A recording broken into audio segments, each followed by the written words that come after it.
Last episode में हमने देखा था कि एलेक्स ने उस ग्रैंडसन को मार दिया था, जिसके बाद उसका सामना फेंग क्लैन के बंदे के साथ हुआ था। जिससे पहले एलेक्स ने वेंगजी को वहां से भेज दिया था, पर इससे गुस्सा होकर फेंग क्लैन के बंदे ने एलेक्स पर अटैक कर दिया था। पर एलेक्स ने अपना मैप बाहर निकाल लिया था। साथ ही वहां पर वो प्रिंसेस और वो लास्ट वाला बंदा भी था। अब आगे तो इस एपिसोड की शुरुआत में एलेक्स बोलता है कि एंशिएंट टाइम्स में कुछ डीमंस ने इस वर्ल्ड के लोगों को पावर्स दी थी, तो ज़रूर फेंग क्लैन भी उन्हीं में से एक होगा। अब एलेक्स अपने मैप का इस्तेमाल करके उस फेंग क्लैन के बंदे को एक इल्यूजन में फंसा देता है, जहां फेंग क्लैन के बंदे पर कई सारे इल्यूजन स्केलेटन मॉन्स्टर अटैक करने लगते हैं, जिससे वो लड़ रहा था। साथ ही वो एलेक्स से बोलता है कि तुम्हारे पास 2 इमोर्टल ऑरा है, तो तुम मेरी फॉर्मेशन को कैसे तबाह कर सकते हो। इस पे एलेक्स बोलता है कि तुम्हारी पावर बस नाम की है, ये मेरे मैप की पावर की टक्कर नहीं ले सकती। इधर ये सुन के वो प्रिंसेस हैरान होते हुए बोलती है कि वेंगजी के इस दोस्त के पास ऐसा आइटम भी है। उसी वक्त वो फेंग क्लैन का बंदा एलेक्स पर अपने 3 लोटस फ्लावर से अटैक करता है, जिसे रोकने के लिए एलेक्स फिर से मैप का इस्तेमाल करता है। तो फेंग क्लैन का बंदा एलेक्स पर 2 ईल से अटैक करता है। तभी एलेक्स उस पर अपना प्रेशर बढ़ा देता है, जिसकी वजह से वो फेंग क्लैन का बंदा घुटनों पर आ जाता है और उसके मुंह से भी खून आने लगता है। ये देखकर वो बंदा बोलता है कि तुम्हारे पास ये कैसी पावर है, तुम कैसे फेंग क्लैन की पावर को सप्रेस कर सकते हो। तभी एलेक्स आसपास के चट्टानों के टुकड़ों का इस्तेमाल करके और प्रेशर बढ़ा देता है। साथ ही तभी प्रिंसेस भी उस फेंग क्लैन के बंदे पर अटैक करती है, पर वो फेंग क्लैन का बंदा फिर से खड़ा होकर अपनी हेल्थ ट्रांसफॉर्मेशन का इस्तेमाल करता है और बोलता है, अगर तुम एक साथ नहीं होते तो मैं तुम सबको मार देता। अगर तुम में दम है तो मेरे डोमेन में आकर दिखाओ। ये सुन के एलेक्स मन में सोचता है कि इसके डोमेन में जाने से ज़्यादा क्या होगा, मैं इसे फिर भी कैप्चर कर ही लूँगा। इसके बाद एलेक्स प्रिंसेस और लास्ट बंदा फेंग क्लैन के डोमेन में चला जाता है, जहाँ पर चारों तरफ ब्लैक फॉग था। तो प्रिंसेस कहती है कि यहाँ पर तो हेवनली आई का भी इस्तेमाल नहीं किया जा सकता फेंग क्लैन के बंदे को ढूंढने के लिए।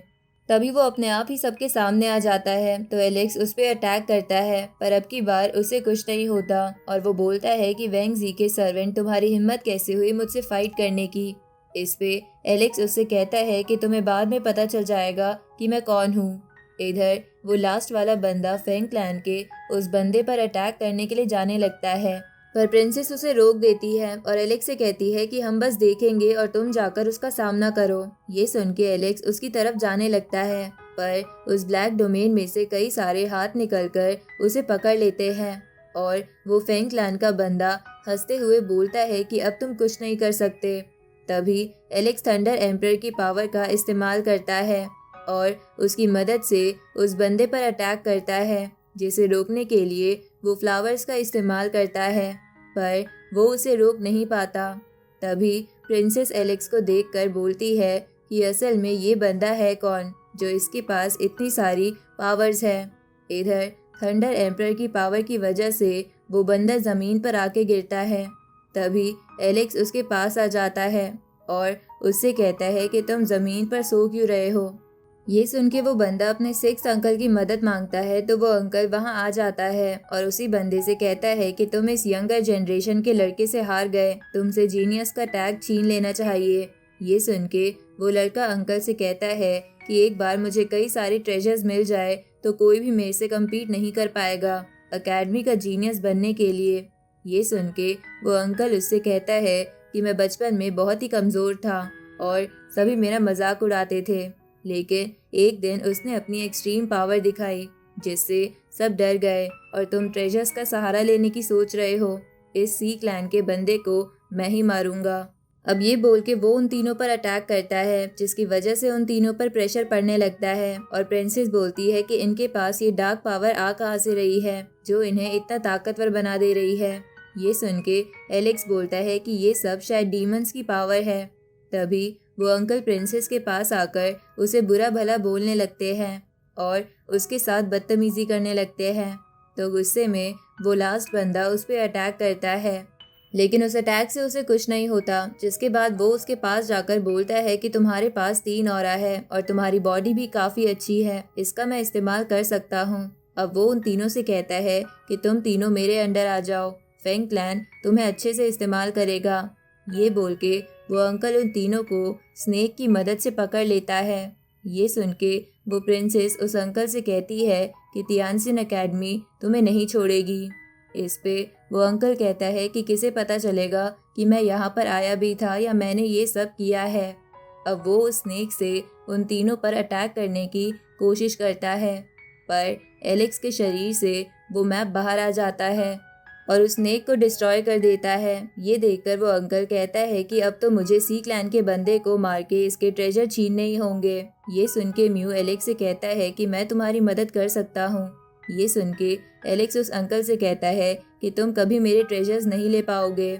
इस पे वो अंकल अपनी फॉर्मेशन एक्टिवेट करता है और उन तीनों पर आग के गोले बरसाने लगता है। तो ये देखकर वो तीनों इधर उधर भागने लगते हैं और एलेक्स मैप की मदद से उन आग के गोलों को रोकता है। तभी म्यू एलेक्स के बालों से हटकर पीछे वाले डिवाइन पूल में चला जाता है, जिसके बाद जब वो बाहर आता है तो वो एक एंशिएंट बटरफ्लाई बन गया। यहाँ ये देखकर वो अंकल कहता है कि कोई मेरा कुछ नहीं बिगाड़ पाएगा। तभी म्यू एलेक्स को अपनी पावर देता है, जिसकी मदद से एलेक्स उस अंकल को जमीन पर गिर कर मारता है और फिर अपने मैप को वापस ले लेता है। इधर ये देखकर वो अंकल कहता है कि इस बच्चे के पास ऐसी पावर कहाँ से आ रही है। तभी एलेक्स उस पे और प्रेशर डालते हुए बोलता है कि तुम्हें अब कैसा फील हो रहा है। ये सुन के वो अंकल मरते समय बोलता है कि तुम भी बहुत ही जल्द मर जाओगे। अब उस अंकल के मरते ही वो दूसरा फेंग क्लैन का बंदा वहाँ से भागने की कोशिश करता है, पर एलेक्स उसे मैप की मदद से जाने नहीं देता और बोलता है कि तुम्हारा अंकल तो नहीं रहा, अब तुम्हारी बारी है। अब ये बोल के एलेक्स उसे भी मार देता है, जिसके बाद वो जगह टूटने लगती है। ये देखकर वो प्रिंसेस और वो दूसरा लड़का वहाँ से भाग जाते हैं, लेकिन एलेक्स म्यू के लिए रुकता है। तभी म्यू एलेक्स से कहता है कि मेरी बॉडी इसलिए चेंज हुई थी क्योंकि मेरे पास डिवाइन वाटर था। अब मैं पहले जैसा होकर सोना चाहता हूँ क्योंकि मैं इतनी पावर इस्तेमाल करके थक चुका हूँ।